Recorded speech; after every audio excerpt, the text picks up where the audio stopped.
4. That is a felony of the second degree. The potential sentence is 2 to 8 years and/or a $15,000 fine, and the 1 and 3 year firearm specification would merge. That 3 years must be served prior to and consecutive to any time on count 4. And finally, he pled guilty to count 5, 6, 7, and 8 of the indictment. Again, felonious assault, a felony of the first degree. Again, punishable by 3 to 11 years and/or a $20,000 fine. And the 1 and 3 year firearm specification would merge. That 3 years must be served prior to and consecutive to any time on the 3 to 11 years on counts 5, 6, 7, and 8 of this indictment. Finally, in case 633-671, you were charged with escape. You pled to the indictment. That's a felony of the third degree, punished by 9 to 36 months and/or a $10,000 fine. For the record, there was an agreed recommendation to this court of 25 to 30 years in prison, that there would be no judicial release in this matter. That was the plea agreement, and that was the statement that was given to this court at the time of the plea. At the time of your plea, requested a pre-sentence report so I can learn a little bit about you, your background. I received a report from Nicole Cano. I shared this with Mr. Green. I also received a sentencing memorandum on your behalf filed by Mr. Green and Mr. Gatta. I also received a State of Ohio sentencing memorandum, and I also received a victim impact statement. Mr. Green, Mr. Gatta, is that everything that this court has received, and that's everything this court has reviewed? I just want to make sure, is there anything else I missed? Yes, it is, Judge. All right, very good. And you've reviewed the pre-sentence report? Yes, Judge, we have. Any additions or corrections to this report? No, Judge, we think that is substantially accurate as you have before you. Okay, very good. Mr. Smiley, are you ready to proceed to sentencing today? Yes, sir. All right. Mr. Javon Williams, Yes, sir. you, in case 634340, pled on August 13th to aggravated robbery, a felony of the first degree with a 3-year firearm specification. The potential sentence on a felony of the first degree is 3 to 11 years and/or a $20,000 fine, and the 3-year firearm specification must be served prior to and consecutive to any count on the 3 to 11 years. And you also pled guilty to felonious assault as amended count 4 of this indictment, and that's a felony of the second degree. That's a potential sentence of 2 to 8 years and/or a $15,000 fine. That's my understanding of the plea on August 13th of 2019. Your lawyer, Mr. Maloney, requested a pre-sentence investigation report. I received that report dated August the 29th. I shared that with Mr. Maloney. Further, I should also put on the record there was an understanding that there's a minimum of 6 years and a maximum of 24 years. No, 16. I'm sorry, 6 years to 16 years. Excuse me, on your plea with the state as a recommendation to this court. I received a report on you from Jarvis Clark. I shared that with Mr. Maloney. Mr. Maloney, any additions or corrections on this report? No, Your Honor, I reviewed it. No corrections or additions. Thank you. I also received letters on behalf of Mr. Javon Williams. I read those letters. There was from a Vincent Johnson, your science teacher, basketball coach at Heights Middle School. I also received a report or a letter from you on your behalf from a Betty Moore, Moore, I also received a letter from you about you from Sharita Simon. I also received a report from your grandmother, Ruby Appling, Appling. I also received a letter which I reviewed from a Corey Milbert, Milbert. That's everything I reviewed in regards to Mr. Javon Williams. Mr. Maloney, is there anything additional that I did not look at that I should have? Not as far as any written materials, no. Okay, very good. All right. Mr. Williams, are you ready to proceed to sentencing today? Yes, Your Honor. All right. So here's how the state of Ohio, Mr. Mazzone, you've had a chance to review the pre-sentence reports and the letters and everything this court has. Is there any additions or corrections you have on this? No, Your Honor. All right. So here's how I'd like to proceed. I'd like to hear from Mr. Mazzone, the state of Ohio, the victim representatives on this matter, anyone who wishes to speak on behalf of the state.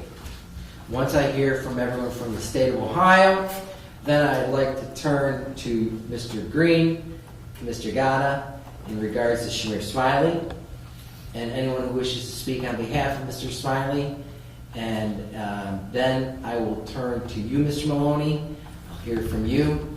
Anyone who wishes to speak on Javon Williams, and I'll hear from you, Javon and Shamir, and then I'll make my sentencing decision, okay? So that's how we'll proceed. Mr. Mazzone. Thank you, Your Honor. With regard to how the state would like to proceed with sentencing today, I want to focus, for the most part, for this particular period of time, on case number 634340. That is the attempted murder and felonious assaults, aggravated robbery that pertain to both Mr. Smiley as well as Mr. Williams. Present today are the victim of the shooting, Alexander Brooker, as well as both of his parents, and representing the University Circle Police Department are Sergeant Tim Kane and Chief Repecki. And today I believe Alex and both of his parents would like to address you, Your Honor. And then on behalf of the police, Chief Repecki would like to read a couple of letters, because there were 4 officers that are listed as victims, but not all 4 were able to be present today. And before I say the state's position, I'd like, Your Honor, to hear from those individuals. So, Absolutely. Okay. I just ask here, anyone who speaks, come up here. Make sure you stand middle of the courtroom here. Identify yourself, spell your first and last name for our court reporter, Kathy. Speak loud and clear so she can record everything you say. And then when you're done, just let us know. Thanks.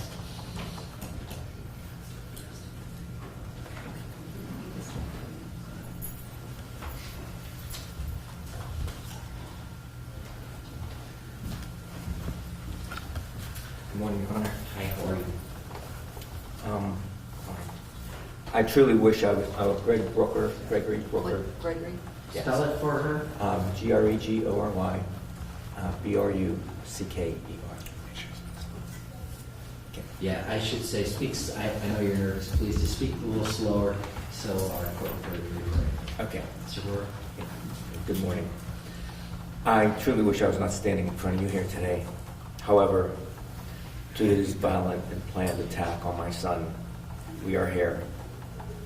You know, you send your child to college, you put all the trust in the university, law enforcement, and God to keep your son safe, and then ask, how did this happen to my son? There's been many shootings at many universities and schools, 22 actually this year so far. This could not prepare Alex, his family, friends, or community for the horror of what happened on 11/3. Recent events, El Paso and locally Dayton, Ohio, confirms our greatest fear. This is not a random attack. Impactful steps need to be taken to send a message. This cannot be tolerated anymore. The feeling of horror and knowing your life will never be the same is the feeling Alex and his family had when you get the call that your son has been shot. It's similar to when you lose a parent, a child, or sibling, or spouse, but much worse. I know the attorney for the defendants is pushing for lesser sentences due to the age of the defendants. However, this is not their first offense. He placed the police officers and my son in severe danger, as well as the community, including yourselves and your families. Alex was doing a daily activity. He was parking a car 8 o'clock at night behind the place where he lived. There was no reason, or there was nothing that propagated him to promote this violent act. Coming from a middle-class family, Alex and our family have worked very hard to achieve the grades and to help him financially through his education. Now his health and well-being and goals are taken away by Shamir Smiley and Javon Williams. This violent, malicious act has devastated the life of Alex, my son. Alex enjoyed, prior to the shooting, good health.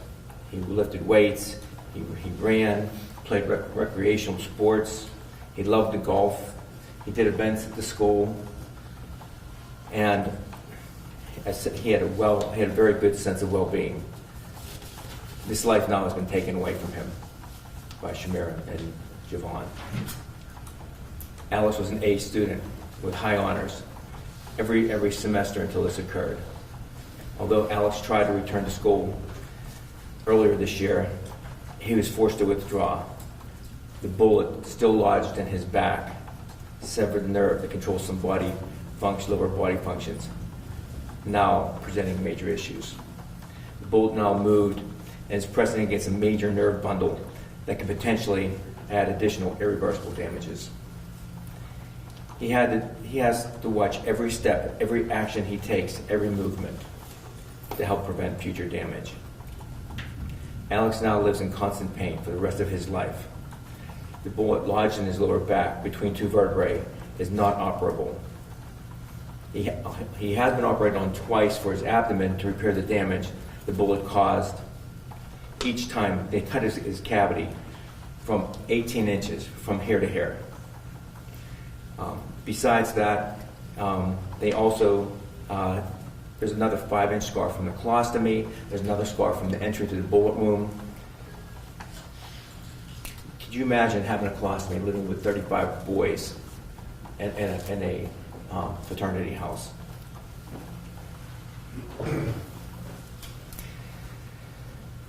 The horrors of November 3rd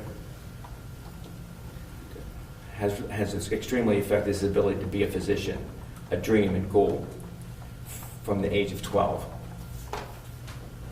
Alex was left to die in the parking lot where he was shot. Both of them left him there. He lives with the physical and emotional trauma of that day. His perception of how people look at him and his ability to do the functions of the past have placed tremendous pressure on his well-being. Can you imagine being 21 years old and not being able to tie your shoes, carry your backpack to class, stand too long, sit too long, lift over 20 pounds, play sports with your friends, or even concentrate to try to do your homework? These are just a few of the restrictions of his new life. Due to his PTSD, he's on medication. He sees a therapist and 2 psychiatrists. He's taken a medical leave from school as well, after finding it very difficult to deal with his new life as an adult. In addition to the violent and malicious act has greatly affected the entire family. His 2 younger sisters and older brother, all now in therapy. Our friends, family, and all of Alex's inner circle are all affected by this tragic event. As parents, we are in constant worry of it for Alex and all of our children, never to feel safe or normal again. When Shamir and Javon are released from prison, they will be free and be able to continue their life. Alex will not. Alex lives with constant pain, emotional trauma, and the fear that one day he may be in a wheelchair. Alex has a life sentence. I plead the court for the maximum sentence to send a strong message that this attack on our family and our community cannot be tolerated. And you are? I'm a victim advocate with the county prosecutor's office. Very good, I'm sorry. That's Thank you. okay. Thank you for coming down.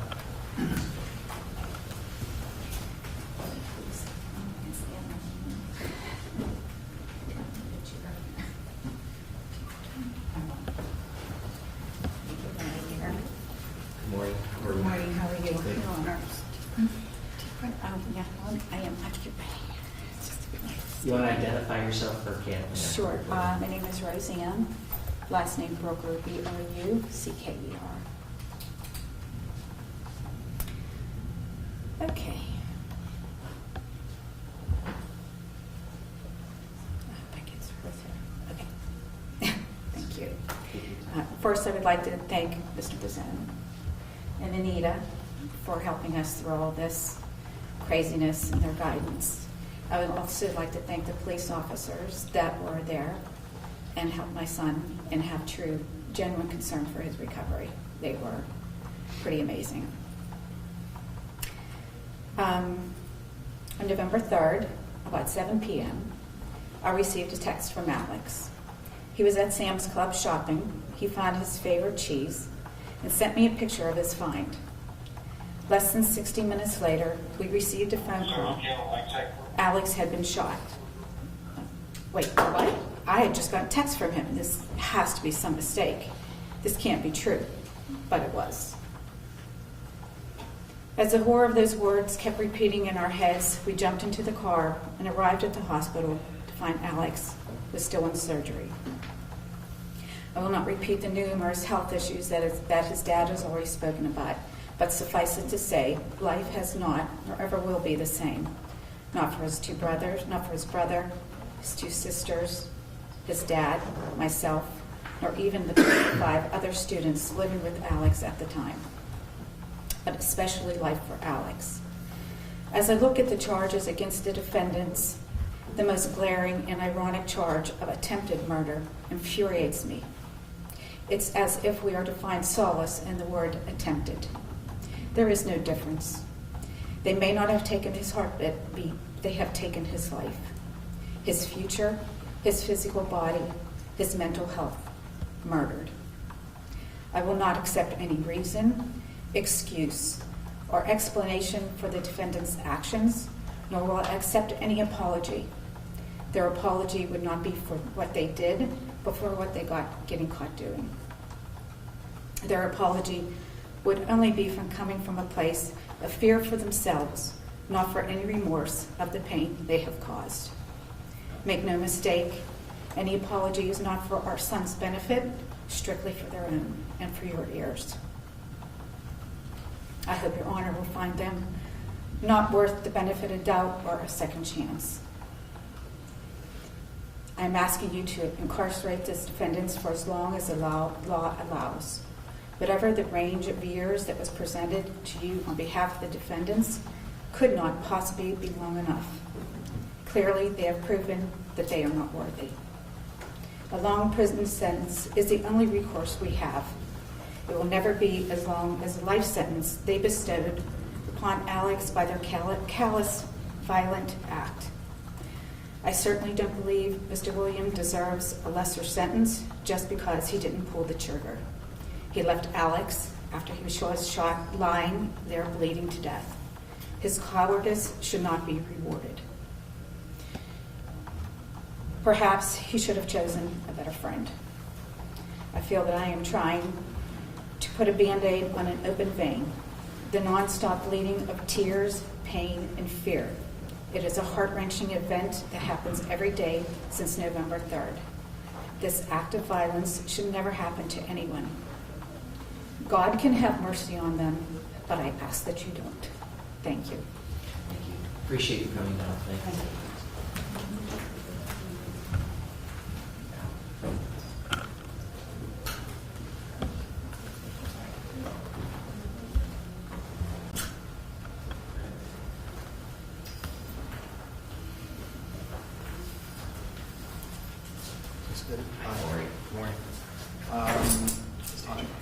I'm Alexander Brucker, B-R-U-C-K-E-R. Okay.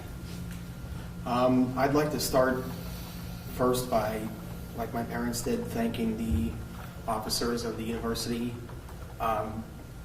Circle Police Department and the City of Cleveland Police Department for their swift actions in apprehending the suspects and everything that they've done for my family. I never expected, I never thought in my entire life that I would have been the victim of gun violence. Going to a school here in Cleveland, being here for a couple years, I never thought it would happen to me. I hear it on the news all the time, but to actually be, the victim of a gunshot is pretty devastating. Like my parents said, I'll never be able to do what I used to do. I can't stand for too long, sit for too long. I can't do a lot of the recreational activities I used to do. And I live with it every day that, this is just how I have to live my life now. So I would just ask the court to punish the defendants accordingly. Alex, what are you doing now, school-wise? I am a senior at Case Western. You're still, okay, good. Yes. You started back up this semester? Yeah, 2 weeks ago. Yeah, I'm applying to medical school right now. Did you take the MCAT yet? I did. Did you? When did you take that? July 20th. Okay, good. July 20th, yeah. Good. I appreciate you coming down here, and I know this has not been an easy few months for you waiting to do this. I appreciate your time, and appreciate you coming here and speaking to me. Thank you. Thanks. Your Honor, now, if you wouldn't mind, I'd like to have Chief Rapecki from University Circle. Sure.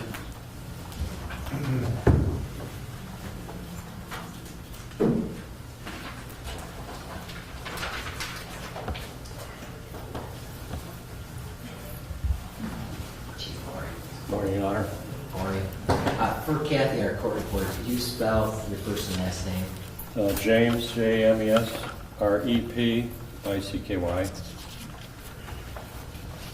On behalf of two of the officers that couldn't be here today, I'd like to read a letter from each one of them. First one is from Noelle Mace.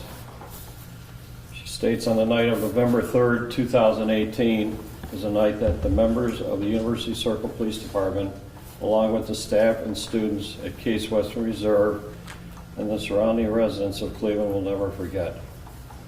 It was another night at work, nothing out of the ordinary. My training officer, Officer Gilmore, who also submitted a letter, and I were eating dinner in the roll call room, watching the news as we always did on break. Officer Keeper, who was scanning Case Police Department's radio, broadcasted that they had just had a student shot and the suspects were still on the loose. Without hesitation, Officer Gilmore and myself dropped everything and ran out the door into our cruiser. These individuals caused terror to a community, a diverse and growing community that is bringing great opportunity to the Cleveland area. A college campus which is meant to be a safe environment to students was disrupted. The life of not only the victim but his family will never be the same. I was just 6 weeks out of the police academy. A night like this is something you train for every day, knowing it will never happen. It could happen, but hoping for the best. Most officers go their whole career without being put in a situation that forces them to fire their weapons. For me, I could not have asked for a better team by my side. We were all put in a situation where our lives could have been gone within a second. The honorable men I stood beside assured me we would make it home to our families at the end of the night. That night was a test of evil against good, and the good side won, as it always will. That's the first letter. The second letter is from Adam Gilmore, who was Noel's training officer that night. He's an investigator with the University Circle Police Department. He's been a police officer for 12 years. And on the night of November 3rd, 2018, has changed me more profoundly than all those previous years combined. Before I arrived for work that day, I spent the morning packing for vacation. On the following morning, I was taking my wife and 2 children to Disney World. I hugged my kids, gave my wife a kiss, and told them that this time tomorrow we're going to be hanging out with Mickey. We were also excited as I left for work. The shift was more than halfway over when we received a call that a male had been shot in a robbery attempt. A short time later, myself and my partners with the UCBD located the suspects. My personal encounter was with Shamir Smiley. At first, I did not see Shamir, but I heard him as he was hiding in an area of brush that concealed himself, which happened to be located behind the UCPD Police Department. I heard him tell me that he had a gun and he was not coming out. I and 3 other UCPD officers gave him every opportunity to end this confrontation peacefully. One of the officers was Noel Mace, that I was training, and I only had 6 weeks on the road. Suddenly, Shamir appeared out of the brush and stood in front of us. He was holding a gun and staring blankly ahead. What I remember most was his eyes and how they looked like there was nothing there, no soul and no conscience. Next, he began to shoot at myself and my partners. I recall Shamir running towards me and seeing the muzzle flash from his handgun pointing in my direction.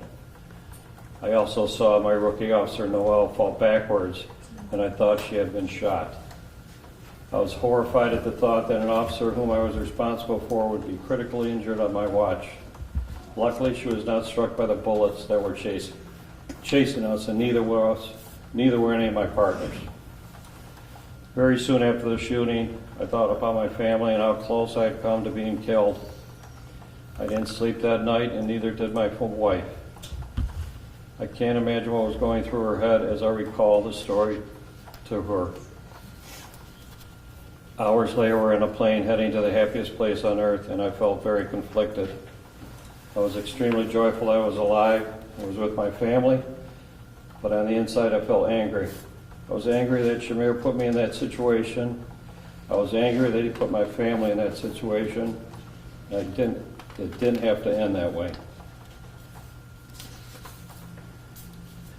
I think about that night almost every day. It was a night that I had trained for 12 years, and I won, but the scar is there, and I don't know if it'll ever go away.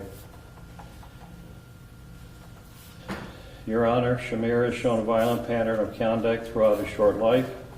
He has preyed on the weak and has put numerous lives in danger. I ask you that you impose the maximum penalty about Shamir, and that others do not have to experience the pain that I will have for a very long time. Respectfully, Adam Gilmore. And on behalf of the University Circle Police Department, there were 6 officers and 1 dispatcher involved in that incident.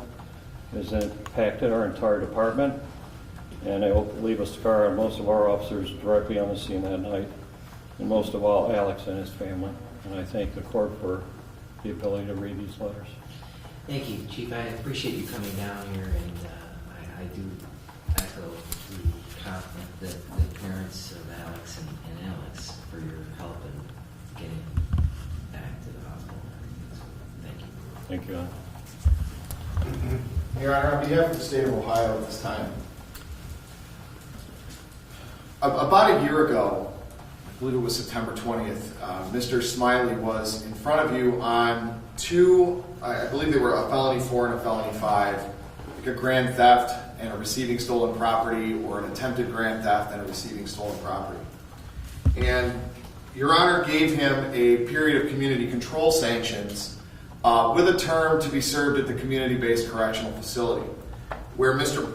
Smiley would have, quote, the opportunity to remain in the community while addressing such issues as substance abuse treatment, job training and placement assistance, educational services, cognitive skills, anger management and other life skills, and required completion of community service. While residents at CBCF, those clients are able to establish local contacts in the community of a positive nature, which are beneficial upon the successful completion of the program and re-entry into the community. That is the mission statement of the Nancy McDonald Community-Based Correctional Facility. That was the opportunity that Your Honor so graciously gave Mr. Smiley. And Mr. Smiley took that opportunity and threw it in the garbage. He was not there, he was barely there 2 weeks when on October the 6th, Mr. Smiley and a still-at-large co-defendant shoved past an incoming resident out the front door of the facility and out towards the East 34th Rapid Station. And from that moment on, a number of lives will never be the same. This court's generosity was taken for granted, and the defendant's one-man crime spree begins. 2 days later, he surfaces at his mother's house where he's not supposed to be. Ms. Smiley told the police he hadn't lived there in over a year. A neighbor watched him break into his side door. Police were called while Mr. Smiley was still in the home, and he wouldn't surrender. When police tried to apprehend him, he ran out the front door and engaged Cleveland police in a foot chase. And they were unable to apprehend him. He stole from his home items that he would need to be a fugitive. Change of clothes and some toothpaste. And for a month, Mr. Smiley's whereabouts were unknown. But some of the facts of what he did over the course of that month are known.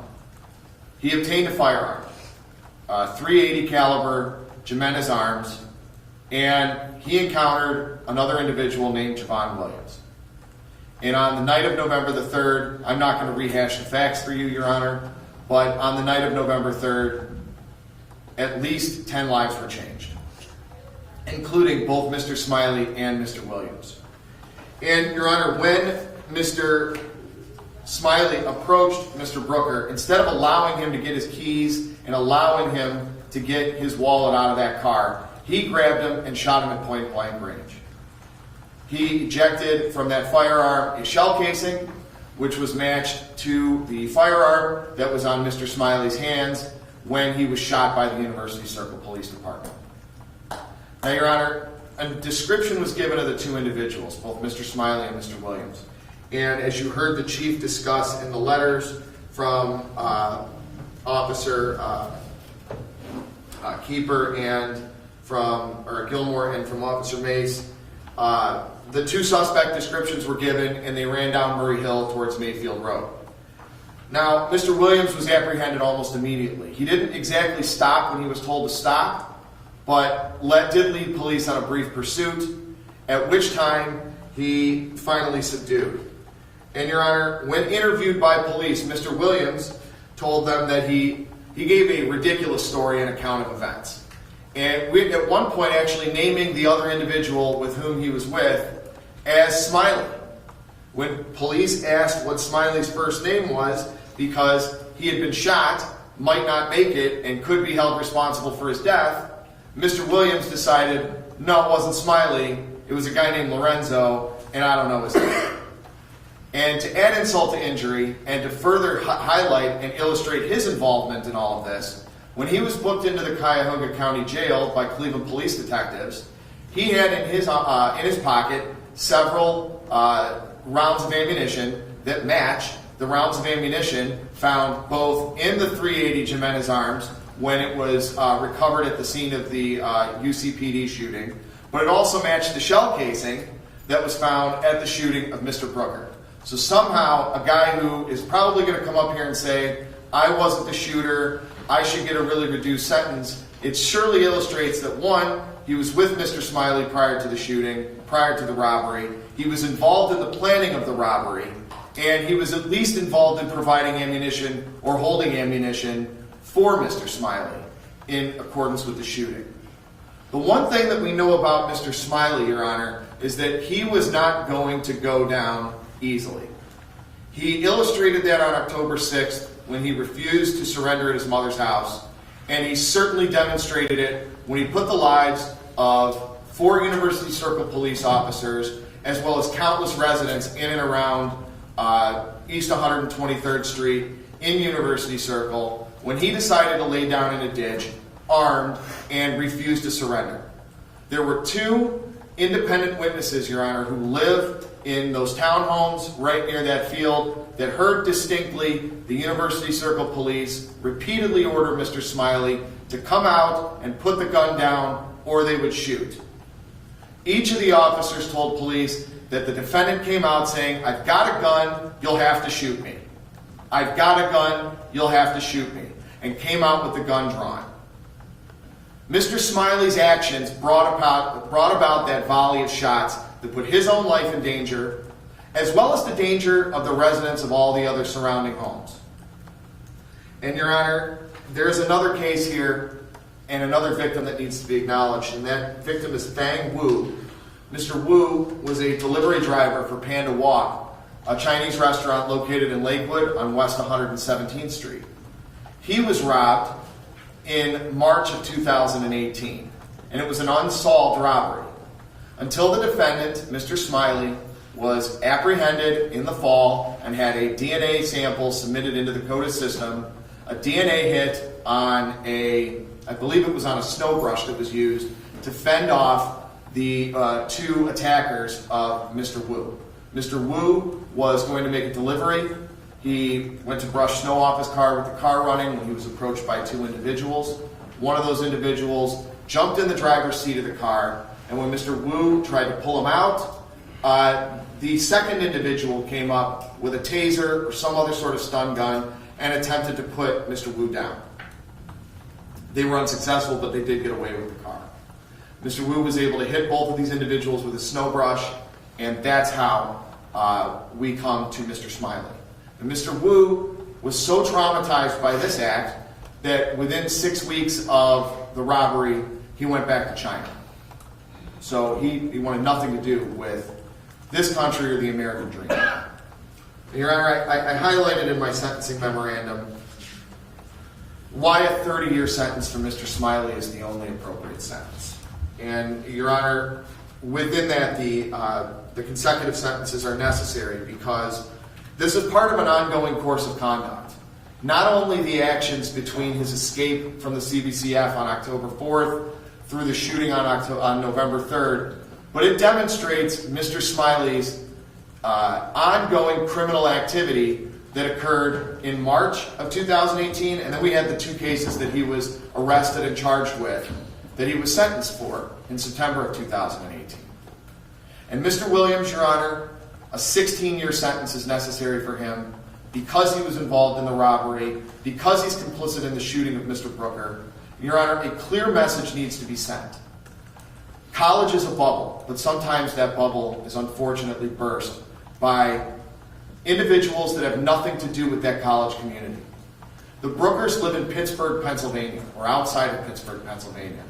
And to get that phone call so shocks the conscience that there's no excuse for anything short of a maximum sentence here. This is supposed to be a safe place, a place that fosters learning, a place that fosters community involvement. And to have 2 individuals with nothing to lose come in and destroy that sense of security for not only Mr. Brooker or his fraternity brothers in that home, but for each and every student at Case Western Reserve, each faculty and staff member at Case Western Reserve, every employee of every one of the institutions at University Circle, and all of their residents. A strong example needs to be made to that community that this behavior will not be tolerated and cannot be tolerated.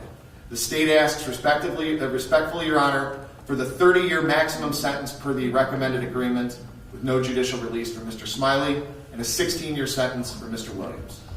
Thank you, Mr. Rizzo. All right. I heard the state's presentation. I'd like to start with Shamir Smiley first. In mitigation, Mr. Green, you may go first. All right, thank you, Your Honor.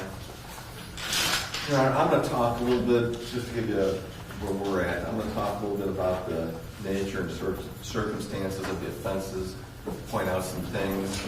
I would ask the court again, as you mentioned earlier, that we filed our memo, and should I go amiss with anything there, I know the court will rely on what we put in the memo. Also, Judge, I wanted to be aware, Amy Holloway is also in our office. and she's going to speak after me regarding some of the social history and really, how Shamar got here today and what we think is mitigation that the court should consider. Judge, and I, as a reminder to the court, I know I don't need to remind the court, but, the question becomes is, I've got children in college who was driving home from college yesterday and wondering, anticipating this sentencing today. And I can't imagine that for the Rucker family and how horrible, and obviously there's no excuse and there's nothing that anyone over here can say that I'm sure that they would even want to listen to. But we're guided, Judge, in cases like this, in all cases, and it's a weighty thing, by the statutes as dictated by the flags that are behind you. The purposes and principles of sentencing are laid out. Otherwise, honestly, if anything happened to one of my daughters, I'd want 100 years for less conduct than this. And I get that. But we're constrained by the statutes, and we're constrained by the law.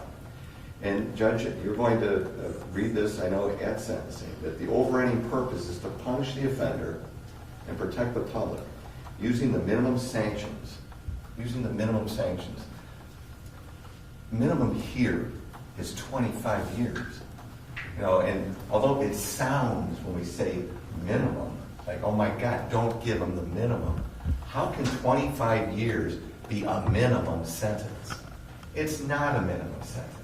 He's 19 years old. That takes him to 44, and then he's going to have 5 years of mandatory PRC. He's 49 and still under probation. That's enough, Judge. That's enough. One of the factors to consider is remorse. He pled guilty to everything that they said. Everything that he's charged. Is that not an indication of remorse? Everything that they said, he did. And he's the first one here with this weighty 19-year-old kid. Go ahead, Shamar, somewhere between 25 and 30. Well, I did what I did. He's accepted responsibility. And by the way, he's done that since day one with this team.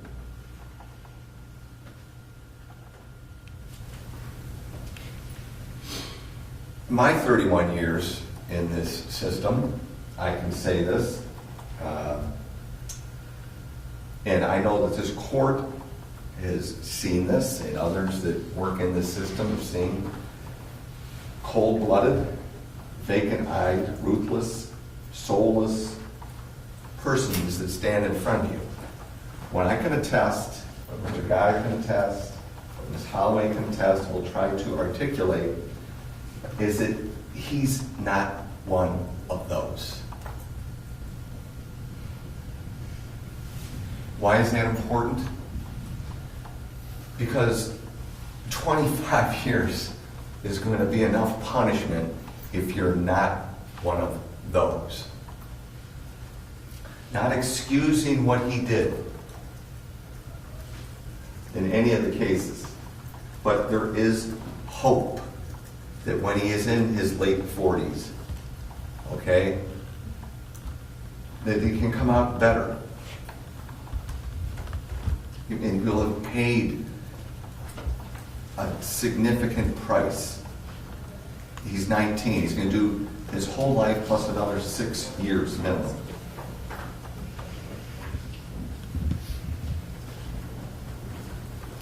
Judge,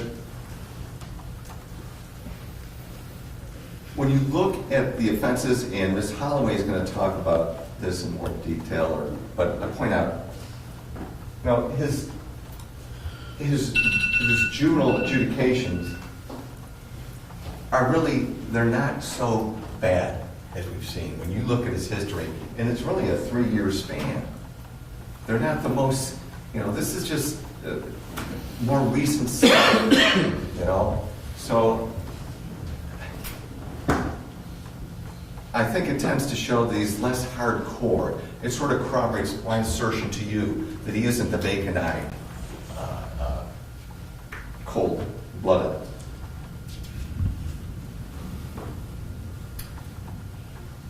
We submit to the court there are substantial grounds to mitigate some of his conduct, as you are required under the statutes. And these grounds, they're not the worst form of the offense. Let's talk about that, Judge. You know, one of the things you got to consider in each of the cases, is this the worst form of the offense?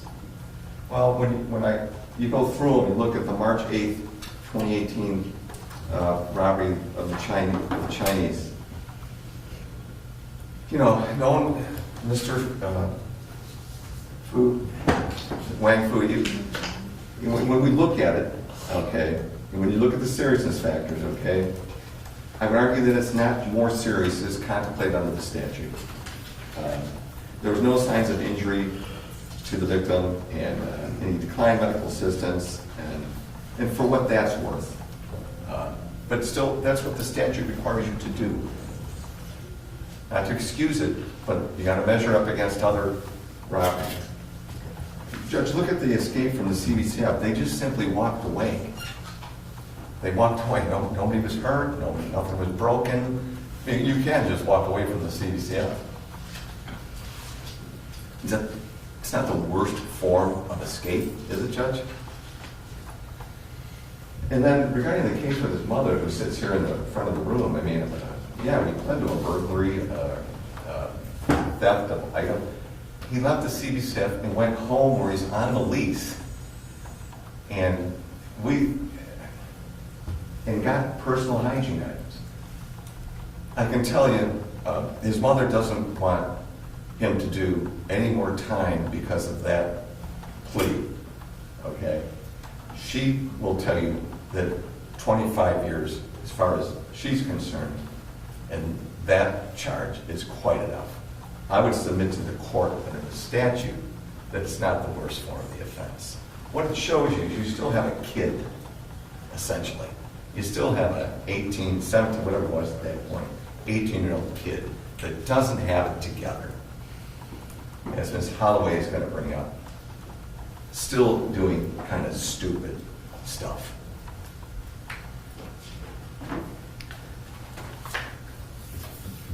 Judge, looking at the Case Western incident, and specifically Revised Code 292912 C4, as you have to apply it in all cases, it requires the sentencing court to consider the existence of substantial grounds to mitigate the offender's conduct, although the grounds are not enough to constitute a defense.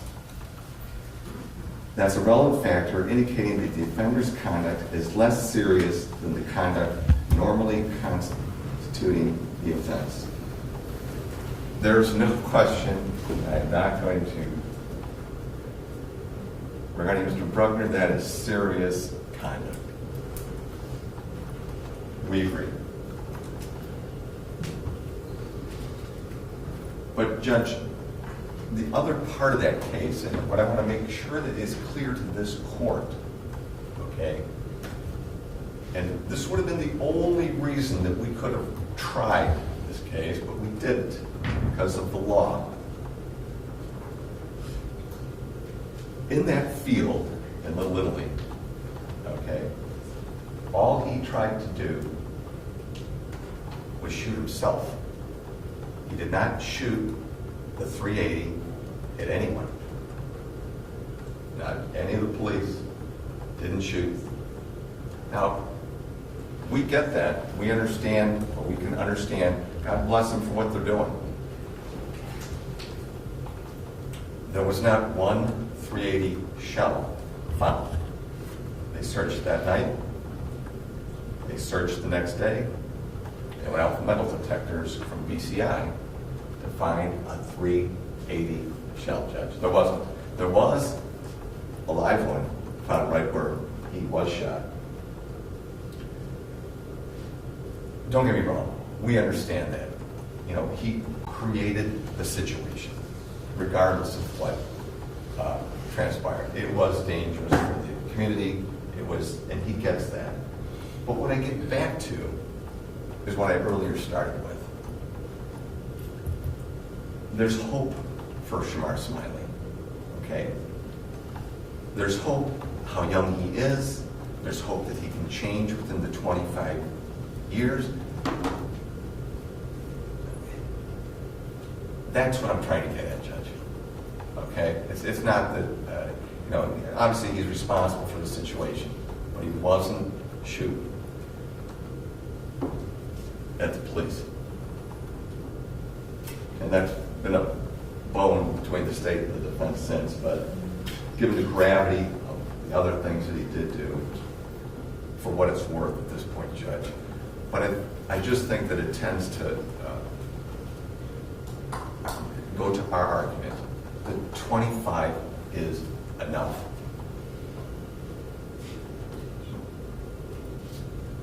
If you listen to what he did say, where's the effect? He was looking for suicide by police. That's what he was looking for. He did tell them to the extent, you're going to have to shoot me or something like that. And at what point does that become a felonious assault, Judge? Is he did raise the gun, okay? But there's not one .380 shell forensically. What does that tend to show?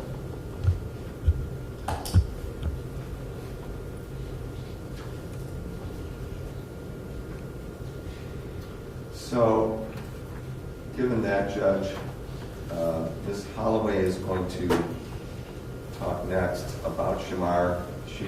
I'll let you, Ms. Holloway, talk about that. But for the reasons that I've outlined, we're asking the court, we do a good job of imprisoning in this country to begin with. So we think that 25 is enough for this 19-year-old, for the reason I outlined, Judge, and what Ms. Holloway's going to say. Thank you, Your Honor. Ms. Holloway. Thank you, Mr. Green. Thank you, Your Honor. Good morning. May it please the court, like my attorney colleague here said, my name is Amy Holloway, and I'm Assistant Public Defender in the Juvenile Division. My role here today is to hopefully provide some insight into who Shamar Smiley is and kind of how we got here today. In doing so, I'm not going to be making excuses for Shamar, as he's already taken responsibility for his actions. But what I believe, what I say about Shamar's story, I believe will be insightful, and I'm hoping that the court will take it into consideration in making this decision. So in starting, I struggled to where to begin, so I thought I would just start in the beginning. I first met Shamar in late 2015. I had been an attorney for about a year, and I had been doing agency and custody cases in juvenile court, and I'd just been moved to handling my first delinquency cases. Shamar was one of my very first clients, and that's where our story began. At that time, he was charged with receiving stolen property and a domestic violence case against his mother. They were charged together, so it was one case with two separate charges on the complaint. So here's the thing with that case. We had a really good argument for the receiving stolen property. I wanted to take it to trial. I think we actually could have won. It's not an easy thing to win, but I was younger, and I still feel we could have won that. But he was adamant, absolutely adamant about taking a plea because he did not want to go to trial because of the domestic violence charge. And I couldn't understand it at the time. It didn't make any sense because he was looking at his very first felony. And as a new attorney, the idea of one of my first clients getting a felony, it was horrible to me. But I respected his wishes, and we took the plea. It wasn't until about a year or so later that we fully started to understand why. What was going on in Shamar's life that in his home, in his household, what was going on that was causing these kind of behaviors? He had other disruptive behaviors. What I later learned was that he was trying to keep a secret. He was trying to keep his mother's secret because his mother was a victim of domestic violence. He lived in a home where he viewed and watched violence against his mother on a regular basis. You see, the woman that is behind us today, she was very young when she gave birth to Shamar. In fact, she was in high school when she was sexually assaulted, which resulted in the pregnancy. So as a young mom, she's trying to figure out her way in the life, and she made some really bad choices in her men. In fact, the day the incident of the domestic violence charge, which I later found out, I didn't find out at the time, Shamar was stepping up and getting in the way between his mother and her abuser to try to separate and try to protect his mom. And because of that incident, the police were called. He was charged with domestic violence, and he took the charge, Your Honor, because he was trying to protect his mother's secret. The abuse in the home was very bad. This woman, his mother, had been abused on numerous times by this man, including two incidents where she was pregnant and was abused to the point of miscarrying twice. So these are things that he was observing regularly in his home. But this all didn't start to come out, and he didn't start to tell us this until his mother was pregnant for, I believe, the third time by this man. And this looked like this time she was going to carry the child to term. And this is when Shamar finally started opening up to myself and his juvenile magistrate to try to help us get some insight into what Shamar was experiencing. And he did so. He came out and he told his story because he was afraid for what would become his little sister. And for good reason, right? Subsequently to the child being born, there was an active Children and Family Services case involving mom and the abusive boyfriend, where the boyfriend had went to strike mom, but had struck the child, causing the child, just about 6 months of age at the time, to have a concussion and go to the hospital. So Shamar had good reason to start talking about this because he wanted to protect his little sister. So this was a key to this mystery, this Shamar Smiley mystery of like, how are we going to help this kid? Because in juvenile court, that's kind of what we do, right? We try to figure out what's going on so we can get the right pieces of the puzzle, so that we can give him the right help, so that hopefully we never find ourselves or himself in a position like this. That's our goal. But it became a little bit more complicated than that. Because as we know, the witnessing abuse on an ongoing basis, it's hard for a child, it's hard for anybody. And this complicated what we would later begin to understand were some of his mental illnesses. Okay, so now we know that there's this abuse in the home, but things aren't still quite right. So let's try to figure out who Shamar Smiley is and how we got even there. So we're going to go back in time even further, Your Honor. Obviously, I wasn't around when he was born, but I wasn't in his life at age 5. But through various interviews and various doctor's reports and conversations with himself and conversations with his mother, at age 5, he was already diagnosed with attention deficit hyperactivity disorder, as well as post-traumatic stress disorder. And they were looking to rule out bipolar. Let's imagine what was going on in young Shamar's life, that at age 5, he would be already diagnosed with PTSD.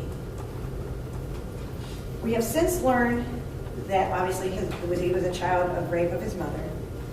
And when I asked his mom, what was it? What was going on before age 5 that would lead to such a diagnosis? She indicated that there was a prior abusive relationship, a prior abuser in the home, who he observed abuse his mother on a regular basis. And that same man he witnessed be shot and killed dead in front of him. So these are things that the young Shamar saw with his very own eyes before the age 5. PTSD, as we all know, is an incredibly difficult and damaging mental illness. It impacts our lives on a regular basis. Intrusive memories, nightmares, flashbacks, intense distress reminders, psychological reactions to stimulants. All of these things are now starting to plague a young Shamar. At age 6, I believe, is when he his first attempt or first thoughts or talk of suicide. Age 6, Your Honor. I can't even imagine wanting to end my own life at age 6. He has since that time been hospitalized at least 5 times, maybe more. He's had multiple suicide attempts, which include, as Mr. Green has indicated, the night of the incident, that night, as well as one time since having been placed in the county jail during this time. At age 7, he was sexually assaulted by a female relative, and by age 10, Ms. Smiley, his mother, she was at wit's end with his mental health treatment. There was an agency filing of the Children and Family Services filing at age 10, and at that time he was diagnosed with separation anxiety, attention deficit disorder, again with post-traumatic stress disorder, and they were trying to rule out bipolar. As a result of his mental health, he had been hospitalized twice within the 6 months prior to the filing from CFS. His mother was unable to handle his behaviors, and he needed residential treatment. He went to residential treatment for a while. He then went to a specialized foster home, and then he went back to his mother. He would later return to Children and Family Services custody in 2017 and won't get to bed. With all of these diagnoses and all of everything that was going on, there was still something missing, still something trying to understand what was going on with his mental health and his behaviors. Because his mental health was deteriorating at this time. The medications weren't working, and frankly, there's absolutely no disrespect to his mother. She was not able at that time to handle such a sick child. Okay, so Shamar unfortunately started self-medicating, marijuana, other kinds of drugs, and he did so to help him deal with his life of trauma. And the prescription medications weren't working, so he was trying to self-medicate through his mental health issues. So now we have a very sick child who is medicating himself instead of seeing a doctor for treatment. He also started using K2 during this process, which was an absolutely detrimental thing for Shamar's life. We later found out that not only was Mom's boyfriend abusive, we didn't know this at the time, but later on down the road we found out that he was one of the people supplying Shamar with the K2. So once we found out in juvenile court that there was a substance abuse issue going on, he was referred to Abraxas, which is a residential treatment facility specifically aimed at looking at substance abuse issues. And Shamar did incredibly well there, Your Honor. He was taking his medication. He was addressing his substance abuse. He was learning what he needed to do to stay sober. He was even getting good grades in school. However, what we didn't know at the time was that when he was released from there, he went back into the home with his mother, this abusive boyfriend, and as we now know, his K2 dealer. So, and remember, he's not of age of majority, Your Honor. He's not like he can just go and get an apartment and leave. This is his home. This is where he was released to. So unfortunately, it didn't take him very long in that home to fall victim to the pressures of the abusive boyfriend, and he started using K2 again.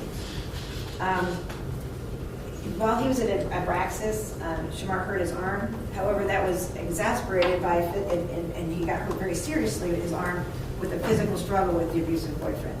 So all these things were going on. You know, we send this kid to treatment. He's doing well, but we didn't fix the environment where he was to be returned to.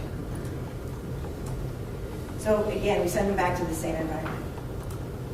So we send him back to a home where in your home you're supposed to be protected. The people are supposed to support you. They're supposed to help you and foster your wellness, not supply you with drugs. His mental health issues were greatly exacerbated by these drugs. He was then subsequently removed from his mother's care again and placed in residential treatment. And in Your Honor, when he was properly medicated in these residential facilities, he did well. I even visited him in one of his facilities. Your Honor, it would be easy to think that Shamar has had all of these treatments, and here we are today, and that there is no hope for this young man. However, I stand before you today more hopeful than ever, because I believe we finally have the last piece of the puzzle. You see, Your Honor, Shamar has been hearing voices since he was a child. His mother, in an interview with the court's doctor, said that he's been hearing voices since 7 or 8 years of age. And they wrote it off as an imaginary friend. Well, I don't often admit this, Your Honor, but when I was a young kid, I had an imaginary friend. His name was Todd, actually. But I grew out of him. He didn't really talk to me. He didn't tell me to do things. He was just an imaginary friend that kids have. But unfortunately, that wasn't the case for Shamar. It wasn't an imaginary friend. It was a very hurtful voice that would tell him things to, ways to think, things to do, and so forth. He's since talked more about the voices in his head. I believe he's named him Johnson, if I'm not mistaken. These auditory hallucinations tell him what to do, harm himself and others. They make him paranoid. He feels that others want to hurt him. So why am I hopeful? Why does this make me hopeful? Because now we know. We know what Shamar's mental health is. He was telling people about the voices in the past.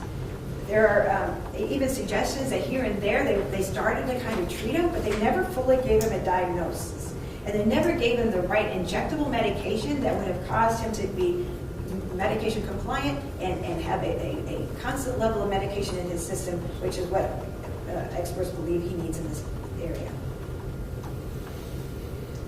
So through this course, of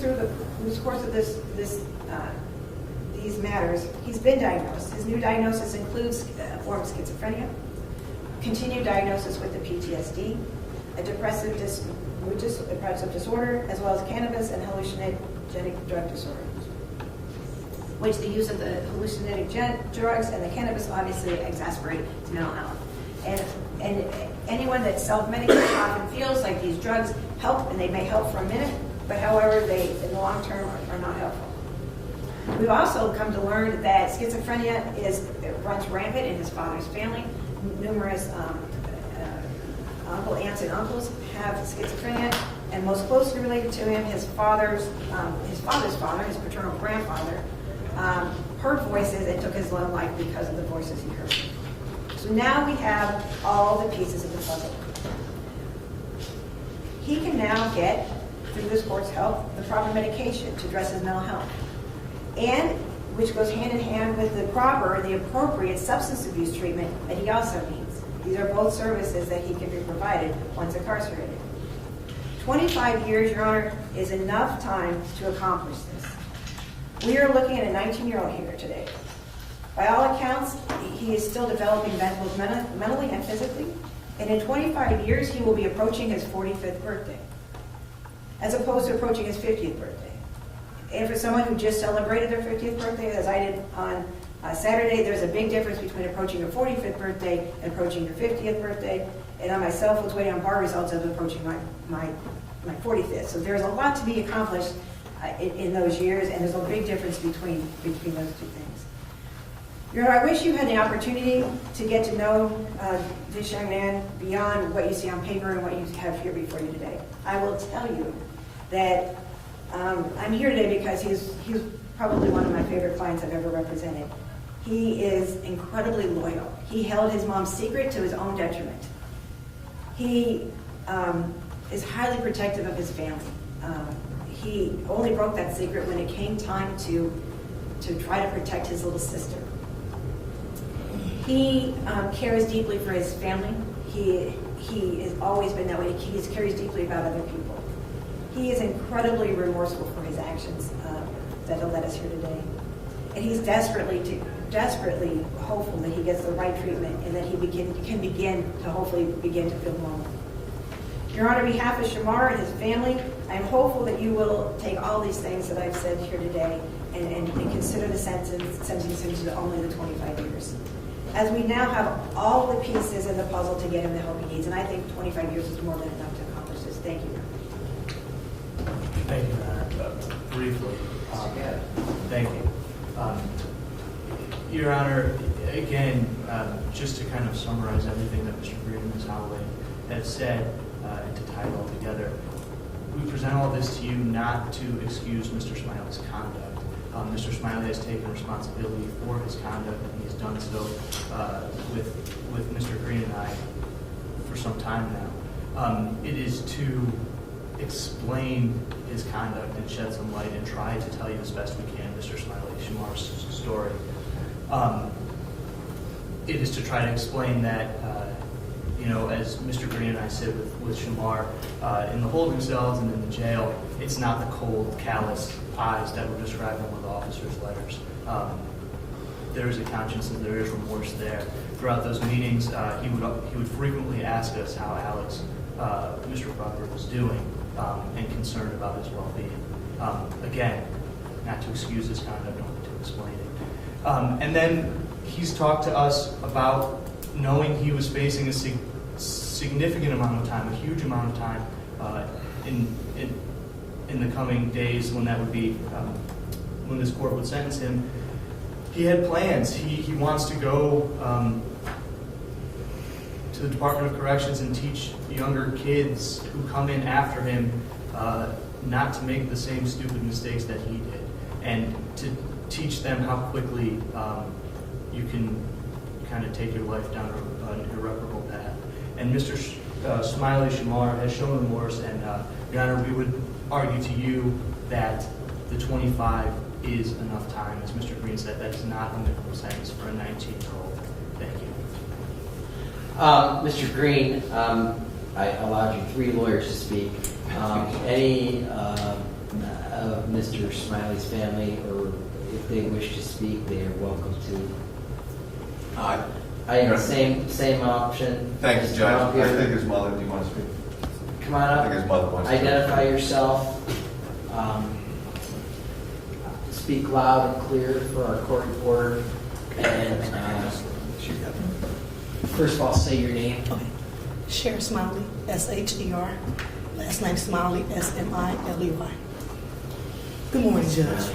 Fine, and you. Yes, me and my son have had a rough life. Actually, Shamar graduated with me. When I graduated from high school, Shamar walked the stage with me. I've tried to do the best for my son. I know that he's had issues, and I know there's a lot of one with him that I've tried to get help to him to be addressed, and no one wants to help. That's what I need help with him for. The family came up and talked about their son, and I feel deeply for them. What they don't know is I didn't get that call that my son was shot, and he was right down the hallway from their son. I didn't get that call. I went to the hospital, and they told me that wasn't my son. So for a whole week and a half, my son laid in the hospital, and I didn't know that he was in the hospital. He died in the flat line twice, and I didn't know that.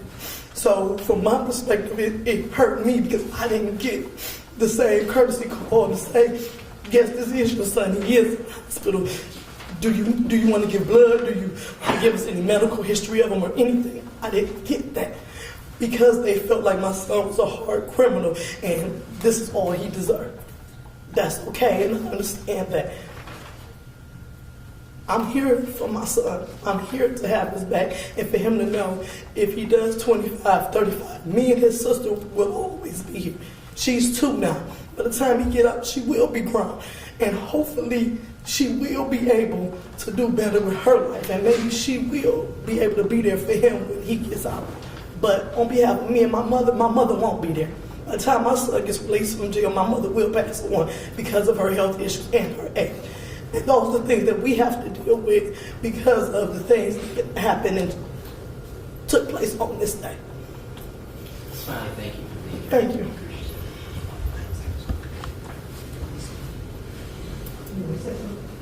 Mr. Green, I think his grandma wants to say something. Yes, sure. Yep. Thank you, Judge.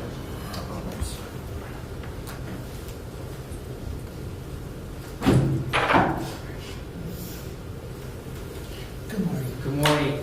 For the record, can you keep your voice up and please say your first and last name for our recording? Dolores Smiley, D-E-L-O-R-E-S,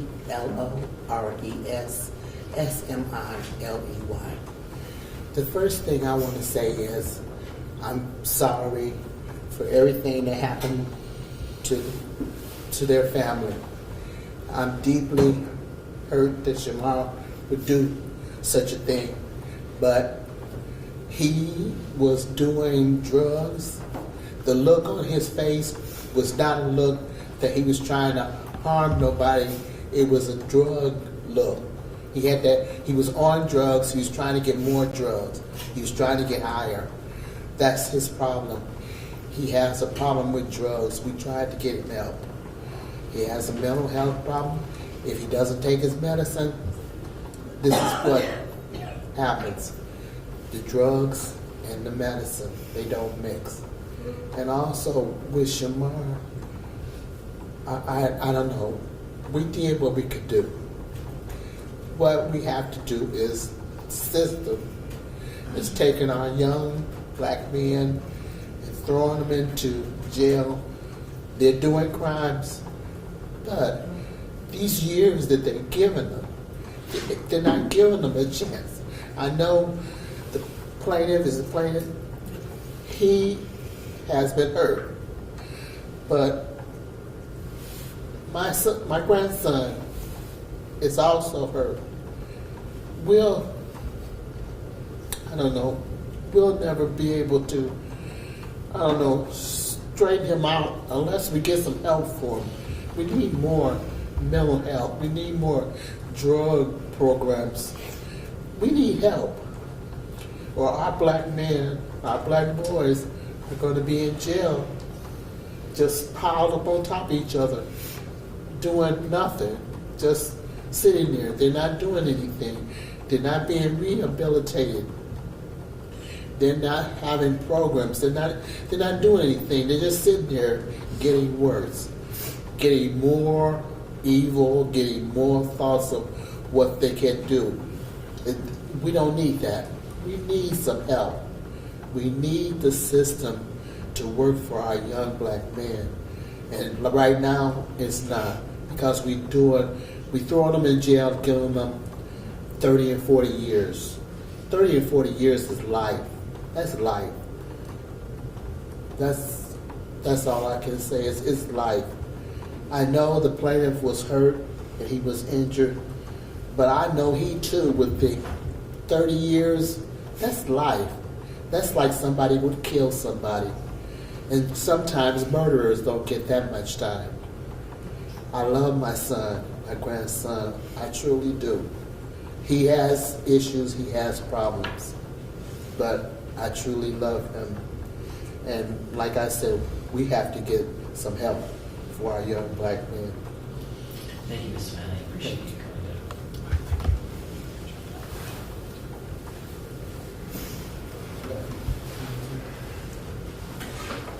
All right. That concludes the Shamir Smiley presentation. Mr. Mazzone, as to Mr. Smiley, you want to add? I just want to correct the record as to one thing. Ms. Smiley visited Shamar in the hospital on Sunday, November 4th, the day after he was shot, and we have a hospital record and a phone call showing that. And the reason she wasn't notified immediately was because Mr. Smiley didn't have any identification on her.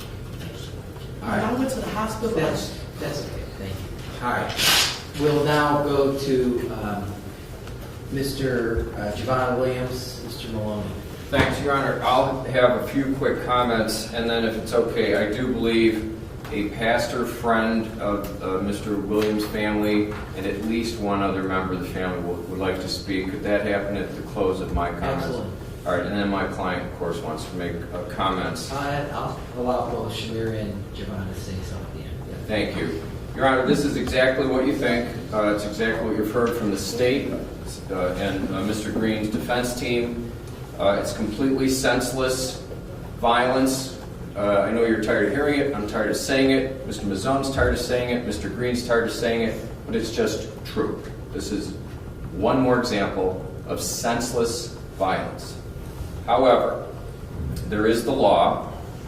Before I just very quickly discuss the relevant controlling law that I know you will follow and you are aware you have to follow, my clients asked that I specifically apologize to Alex and his family.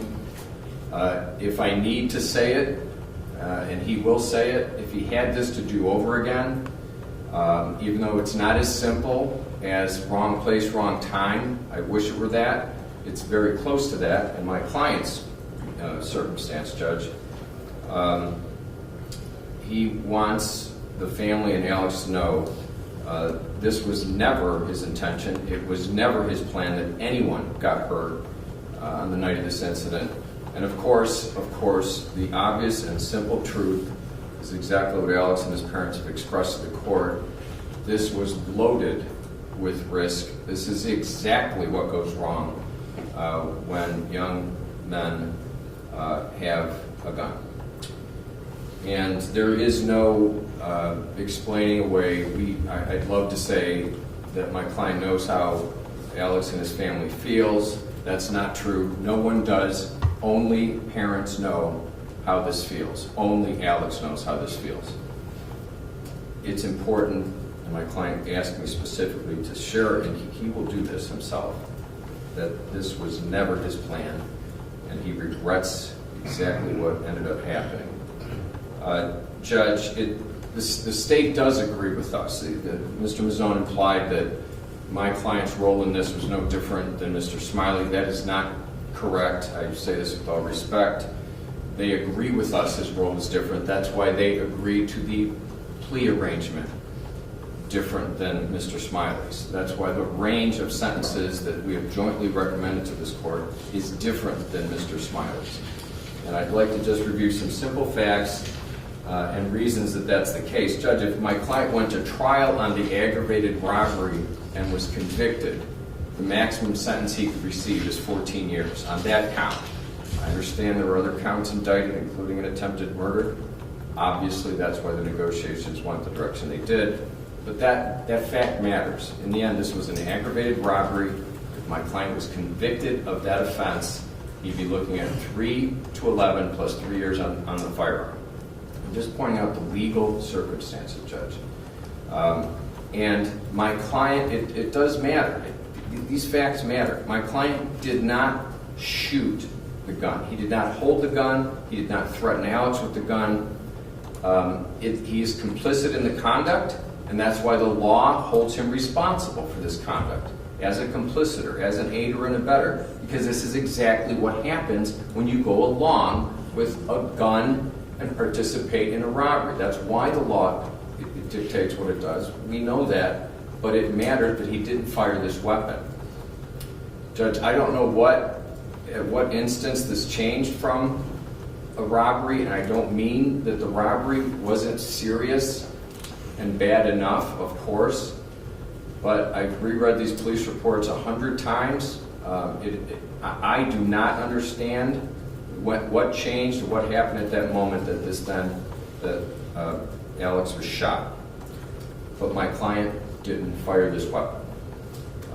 My client has admitted his role. He has accepted his responsibility in this case, Your Honor, including, as I had explained at length to him, responsibility for the use of the firearm, which he never touched, he never used. He has admitted his role despite the factual difficulties of what the law requires, even though he never touched this gun. Judge, I will tell you what the prosecutor predicted. My client turned 20 in May. He has no criminal history. A lot of the state's presentation related to Mr. Smiley, who has been given no offense to the co-defendant's case here, but this is not my client who was given chances and failed. This is not my client who has a history, has repeated criminal violent conduct. That's not true.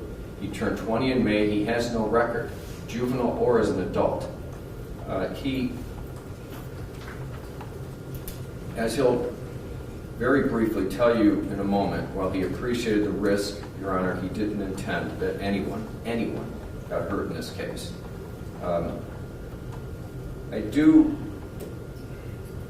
Judge, you have an option of as low as 6 and as high as 16 years.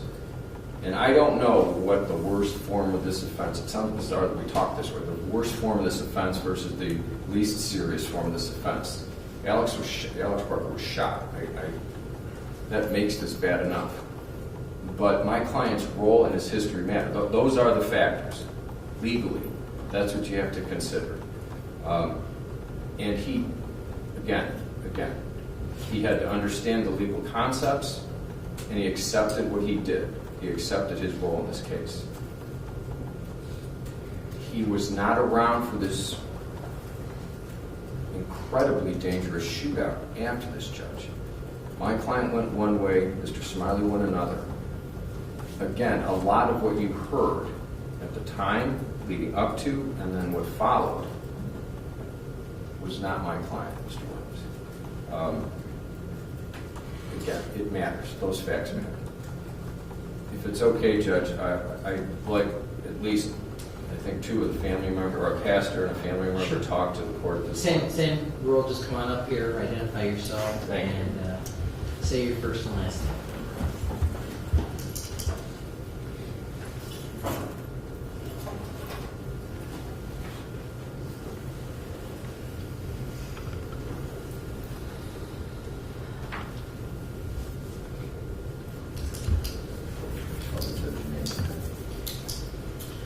Good morning, how are you?